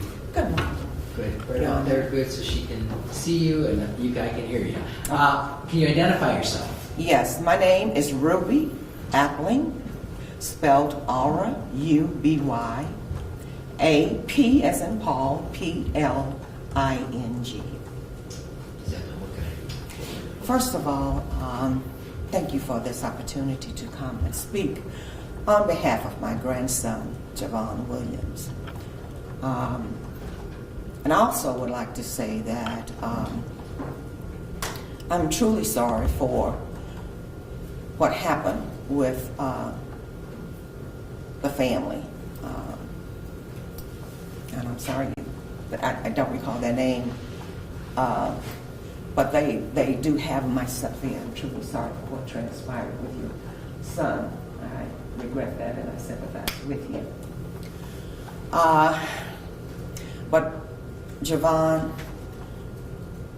is a part of a loving family. This is not how Javon was brought up to be. We have not experienced this type of action with him, so that's violent action. He's always been respectful. He's been helpful when need. I've called him, he cut my grass. I mean, the numerous of things, and that he's shown love for his family. I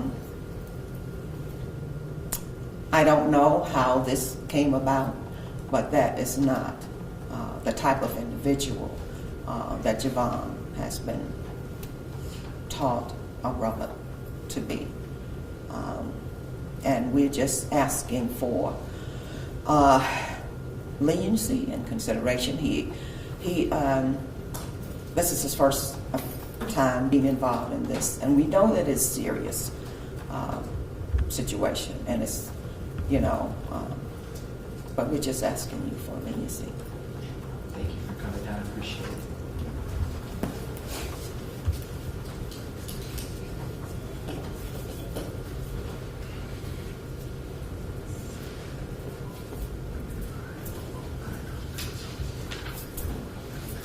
Hi, sir, how are Good you? morning, Judge.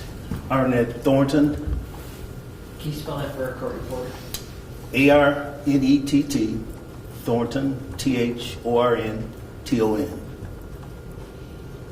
And I am the pastor of Javon Williams. I also would like to make note that I didn't hear my name with the letter, but I did send also, there had been a letter sent that I did. I didn't hear my name. I did not see that in the info that Mr. Maloney had provided. But, so I apologize. Go ahead. I stand here today that, and when we heard about this, we were in prayer for not only for Javon and the young man, but also for Alex, I believe. And we will continue to keep you in prayer. But as a pastor, I stand here, and as a friend, for 15 years I've been at the pastor at the church where he would attend. I found him to be a young man that I tried to keep my hands on him and to instruct him to do things, and he was very active, very gifted young man, had no problem, very respected young man. I think he made a bad choice. But the young man has been very respectful, very dutiful, would help people throughout the church. I've seen a lot of talents that he has. My prayer is that, in my faith, I believe in grace and mercy. I know that what the law has to do. And I pray, and we're going to continue to pray for Jamal, that he has learned from this experience, Judge. And I just pray that these young men have the opportunity to change. I believe in hope. I believe that people can change. And I'm here today to stand and to let him know that he has my support. And I'm going to continually to be praying for him, and I'll be praying for this family. Because incidents like this, we shouldn't have to stand here today for this.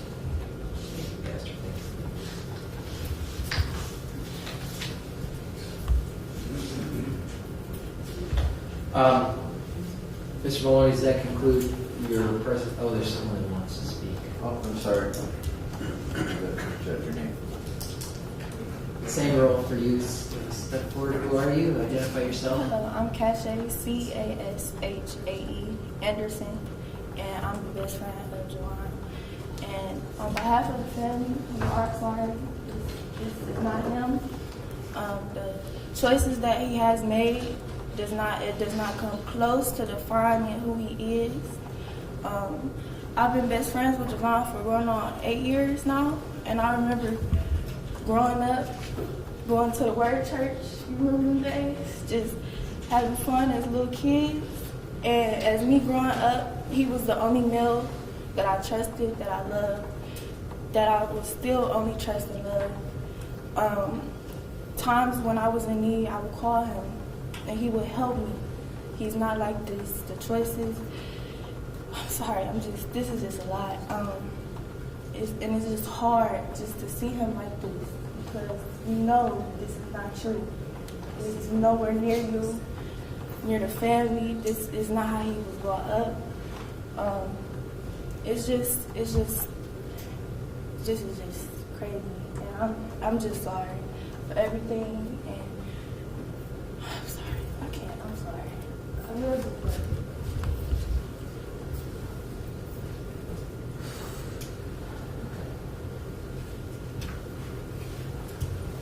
How you doing, Your Honor?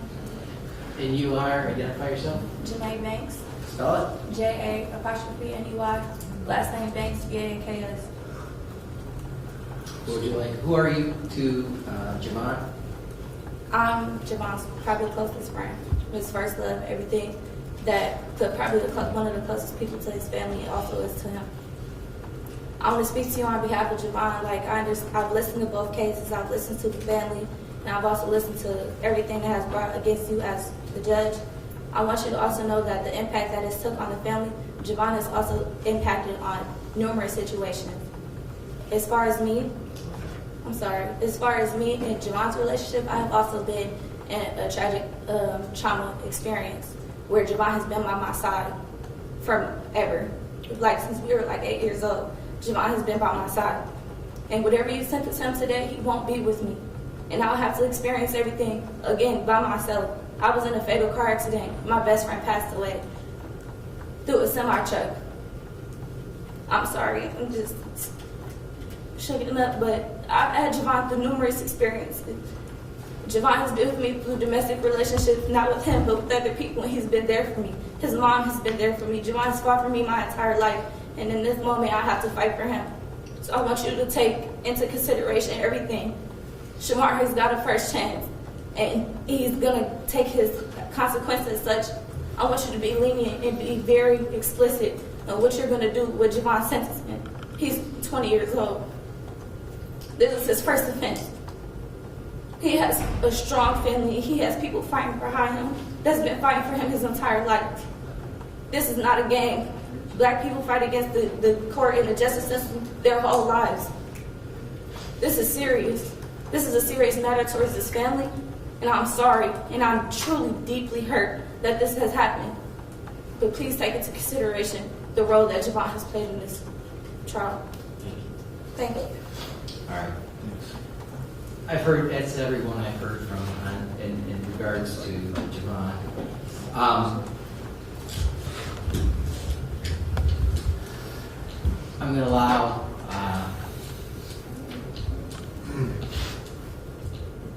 Javon to go first and hear what you have to say, and I'll hear from Shamir after. Javon, what do you have to tell me? I'll tell you. I truly apologize. I look at you right now as a man and accept what I did. I can truly say I'm sorry. And I hope you get better. I don't remember the situation that went down. Like my family said, I have a strong supportive family. Yes, I try to help the homeless, try to help my family around. My grandma told you, I help her mow the lawn, trying to become a better family man, become a better person for the community. I see myself being something good in life, helping people, probably mentoring younger people my age or younger to become something better in life and to not go through this.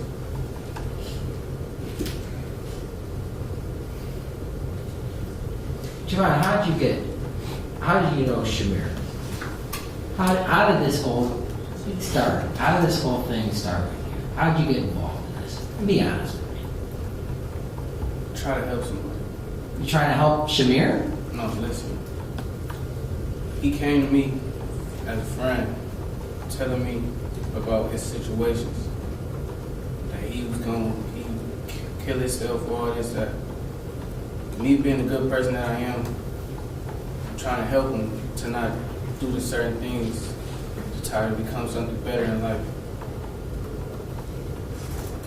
But we was at the, don't really remember. That's what I don't remember. I smoked. I don't remember. I had some, I don't know what it was. It was something different.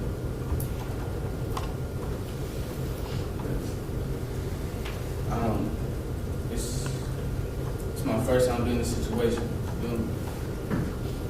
Well, let me ask you this. When the police arrested you, you had bullets in your pocket that matched the bullets that shot Alex. Why did you have those bullets? And where did you get those bullets from? I don't know. I don't remember.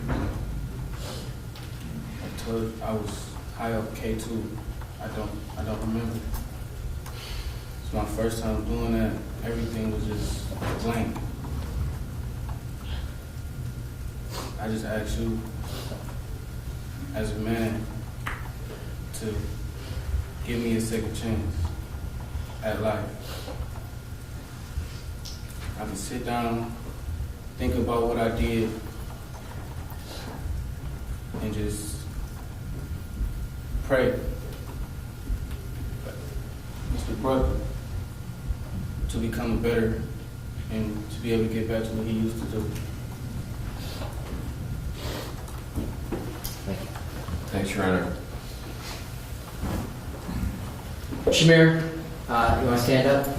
Give a chance to address this court. What would you like to say? Well, there's nothing I can say to excuse what I did. I'd like to take full responsibility of what I did and apologize to my community, my family, and the victim, and pray that he forgive me. Shamir, how did this all come down? Here, I hear your grandmother coming in here saying that there's not enough help for these young men who keep going to prison. I gave you a shot. I put you in a community control sanction provision where you could get help. You could seek help. And what did you do? You left. You walked out of that help. What do you have to say about that? There's hope here. Hope that you would get help, and you walk out. You walk away from it. Why? Well, I walked out to go smoke. To go smoke. Yes, sir. So, this court, this community, we look at people, we make sentencing decisions every day. Try to give people the help that system needs to help. And we do. And you just said, I'd rather smoke K2 than get the help that I want or I need, right? Yes, sir. And then you leave. How'd you run into Javon?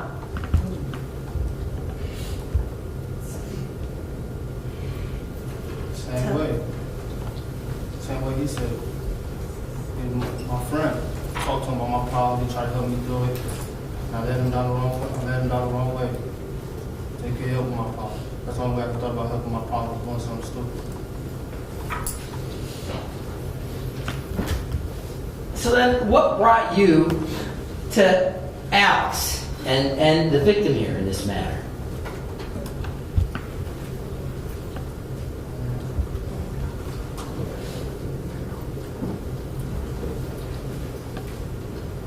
He was just there.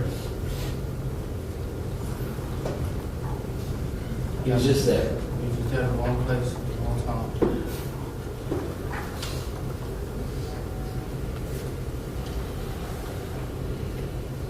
And instead of letting him give you his wallet, you end up shooting him? No, that's not what happened. Well, then tell me what happened. When I asked him for the stuff, he didn't want to give it to me.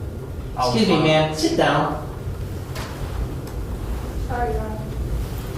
Go ahead. I was high.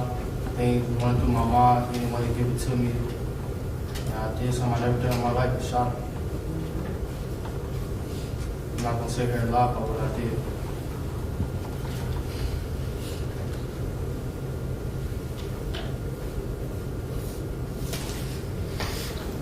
Anything else you want to say? No, Your Honor. Thank you. You know,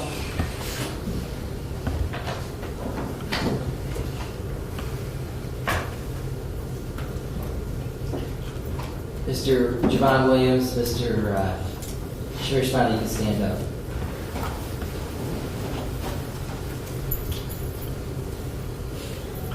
Both of you stand here and claim you regret your actions. But honestly, I'm not certain that you really appreciate the scope of the destruction that both of you caused on the lives of 10 individuals.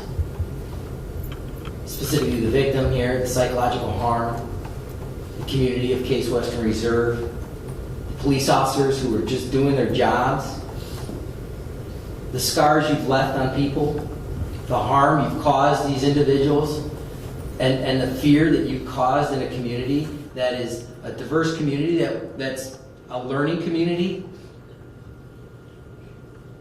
You both decided to use a gun to rob and nearly kill an innocent person. For what? For what? A couple of dollars? Is that the value you both put on another person's life? You both came very close. And I say both because, Mr. Williams, you're just as culpable and complicit as Mr. Smiley was. You came close to killing someone. It's only a matter of luck that you didn't. Both of your actions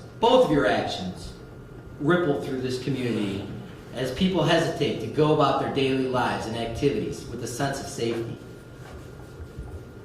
The only way to restore some peace of mind to this affected community is if they know you will both not be able to prey upon them again. So when I have to issue a sentence here, I have to comply with Mr. Green, Mr. Gatta, Ms. Holloway, both, and Mr. Maloney said, you must comply with the purposes and principles of sentencing under 2911A. To punish both of you, protect the public from future crimes by you and others, using the minimum sanctions the court determines accomplishes the purpose without imposing an unnecessary burden on state or local government resources. I always have to consider the need for incapacitation, deterrence, rehabilitation, and restitution. The sentence I impose should be commensurate with and not demeaning to the seriousness of your conduct, its impact on the victims, and consistent with sentences for similar crimes by similar offenders. I'm not sentencing either one of you based on your race, your ethnicity, your gender, or your religion. Do you both understand that? Yes, Your Honor. The serious factors here, it's clear as day. I mean, the psychological harm, the scars you've put on these folks, the victim, Alex, the police officers, the fact that you, Mr. Shamir Smiley, you were on community control sanctions and you escaped from a facility that this court, when you were put on an attempted grand theft case, this court gave an opportunity to get you help. And you looked me in the eye and spit at me. You walked out of that facility and you caused this havoc on this community. That is serious. And that is something that this court does not take lightly. The cause and the harm that this occurred all while on a community control sanctions is serious.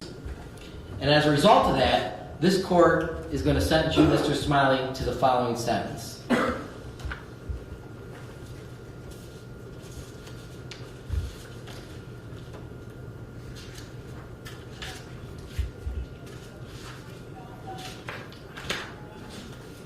In case number 634340, on count 1, and before I go forward with this, is there any mergers to any of these counts? There are, Your Honor. All of the 1 and 3-year firearm specifications merge with each other, and the state would obviously proceed on the 3-year specs. Your Honor, count 1 and count 4 will merge for purposes of sentencing. The state elects to proceed on count 1. Counts 2 and 3 merge for purposes of sentencing. The state elects to proceed on count 2. And Your Honor, counts 5 through 8 are each separate individual victims. None of those will merge. And I would remind the court that pursuant to revised code 2914B1G, you are required to run the 2 most serious firearm specifications consecutive with each other. And you do have the discretion to run the rest of the firearm specifications at your desire without making any additional findings. So, Mr. Smiley, in regards to your case, on count 1, this court is going to sentence you to a 7-year sentence, and a 3-year firearm specification will run consecutive to the 7 years on count 1. As to count number 2, which will merge with count number 3, I'm going to sentence you to a 7-year sentence with the 3-year firearm specification to run consecutive to count number 2. As to the count number 4 would merge obviously with count number 1. As for the felonious assault on counts 5, I'm going to sentence you to 7 years and run the 3-year firearm specification consecutive to count number 5. Counts 6, 7, and 8 is also a 7-year sentence with a 3-year gun specification. Those will run concurrent to each other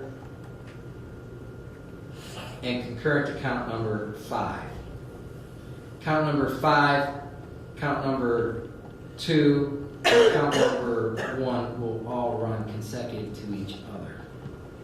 As for the escape charge, 633671, I'm sentencing you to 36 months. In case number 634929, I'm sentencing you on count 1 to 8 years. On count number 2 to 180 days, and count number 3, 90 days. Those counts number 2 and 3 will run concurrent to count number 1, the 8 years. Case 634438, the sentence on that case will run concurrent to the sentence on case number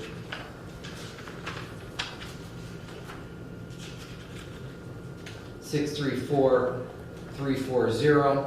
And the case sentence on 633671 will run concurrent to case 634340. As this court's calculation is, that's a 30-year sentence. I will also tell you that when you get out, you're subject to post-release control for a period of 5 years, mandatory period of 5 years. When you get out, the parole board will monitor you for that 5 years. Failed to report, failed to comply, the parole board must impose an additional prison sentence of up to 1/2 of any prison sentence this court imposes. Further, you don't report, don't comply, parole board consent or can charge you with another crime. That crime can be called escape. Mr. Your Honor, I'm Yes. sorry, I think you need to make the findings for consecutive sentences. Even though it's agreed upon, I know there's a appellate law on that says even though I don't need to, I will. Thank you.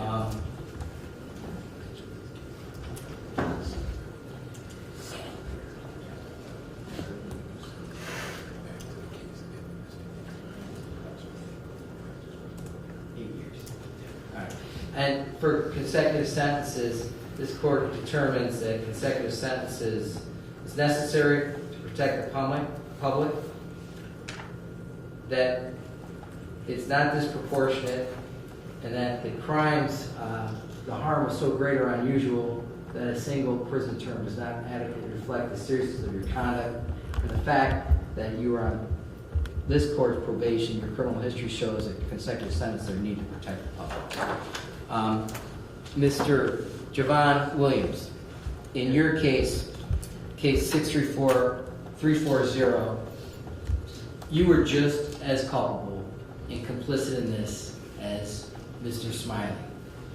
In that case, count number 2, this court is going to sentence you to a term of 7 years on count 1 with a 3-year firearm specification that must be served prior to and consecutive to count number 2, and then on the felonious assault, I'm going to sentence you to 3 years, and that 3 years must be served consecutive to count number 2. Again, this court finds that consecutive sentences is necessary to protect the public, that it's not disproportionate. I find that the harm to the individuals is so great and unusual that a single prison term does not adequately reflect the seriousness of your conduct. And I believe that the scope of this conduct is necessary for this sentence. That's the sentence this court imposes on both. When you get out, Mr. Williams, you're subject to what we call post-release control for a period of 5 years. You violated the terms, conditions of post-release control of the parole board must impose an additional prison sentence of up to 1/2 of any prison sentence I impose. Further, if you don't report or don't comply, parole board will charge you with a crime. That crime will be called escape. Mr. Smiley, Mr. Williams, the fact and the fear and what you did in that community and what you did to the victim's family, and the police officers is huge. You both need to use your time wisely. Do something positive in your lives. Use the time as your lawyers had said you wanted to use, and do something good. Because right now, what you've done and what cause you've come to this community is so great that I think these sentences are appropriate, and I don't believe it demeans the seriousness of the conduct. Mr. Mazzone, is there anything else you I just would like to remind the defendants and the court that part and parcel of the plea agreement is that there will be no judicial release. Understood. Good luck. Thanks. The court consider waiving the fines and costs. Yeah, I'll waive fines and costs. Fines and costs. And Judge, should you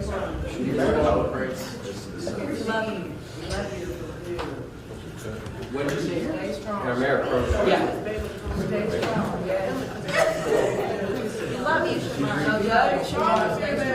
strong, Steve. Joe.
Hi. We're gonna be doing this. You do okay.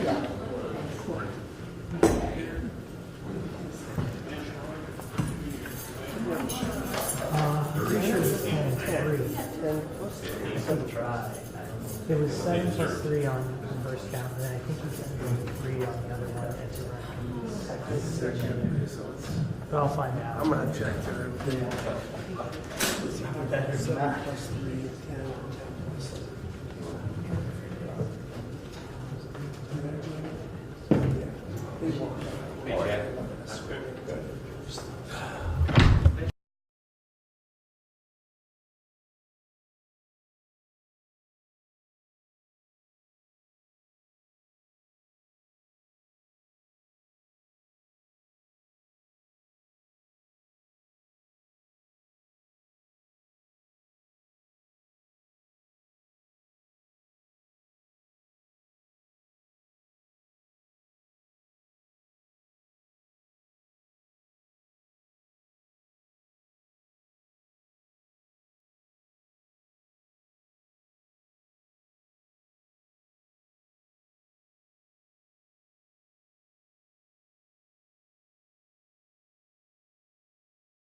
Officer Brian Rolfus.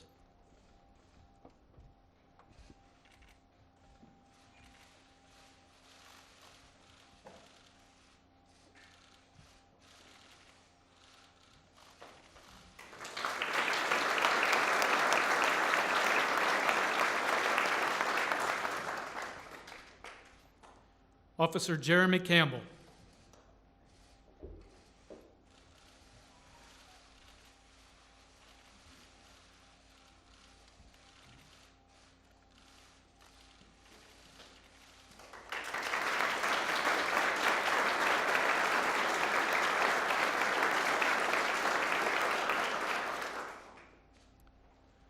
Officer Vincent Carter.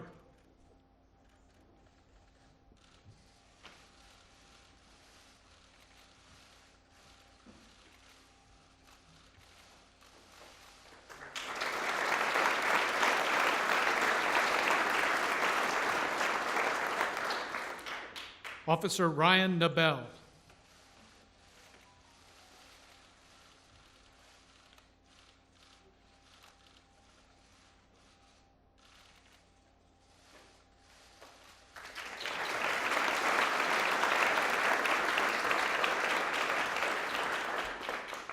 Officer David Denlinger.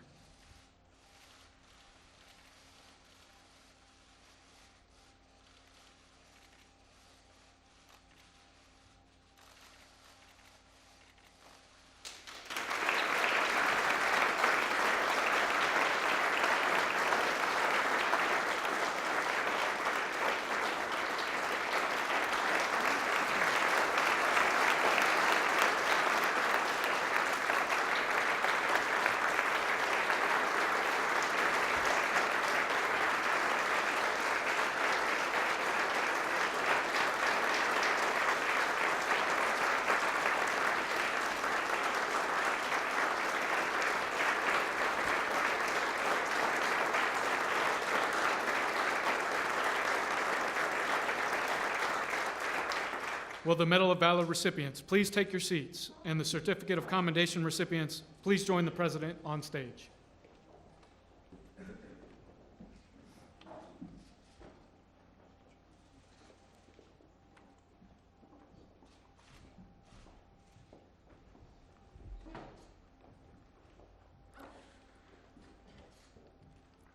The Certificate of Commendation is presented to the following individuals for acting selflessly and fearlessly to save hundreds from a hateful gunman who opened fire at a Walmart in El Paso, Texas on August 3rd, 2019.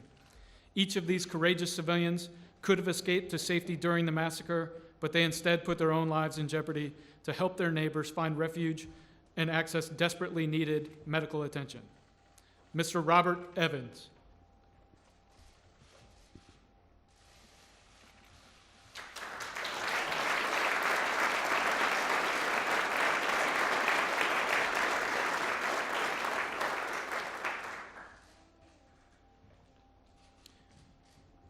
Mr. Gilbert Cerna.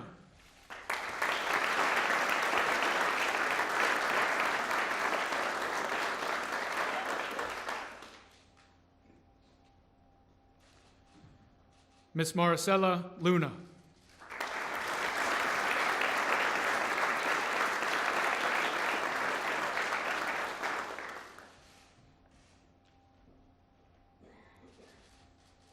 Ms. Angelica Silva.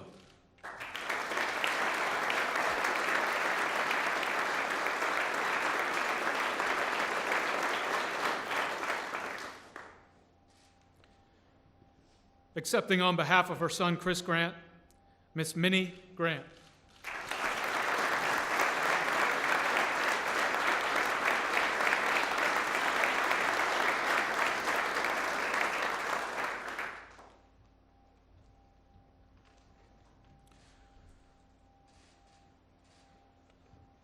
Would the Medal of Valor recipients please join the President on stage for one last group photo?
Ladies and gentlemen, please remain in your seats as the President departs the East Room.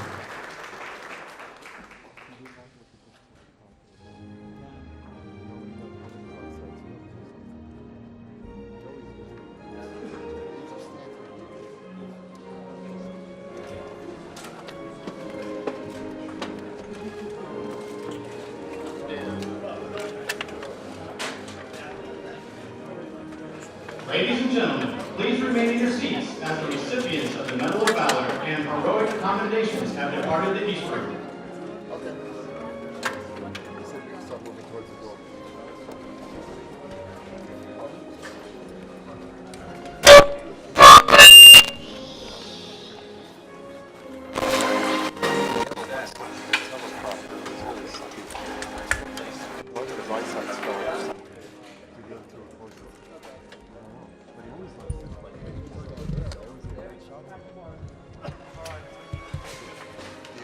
Happy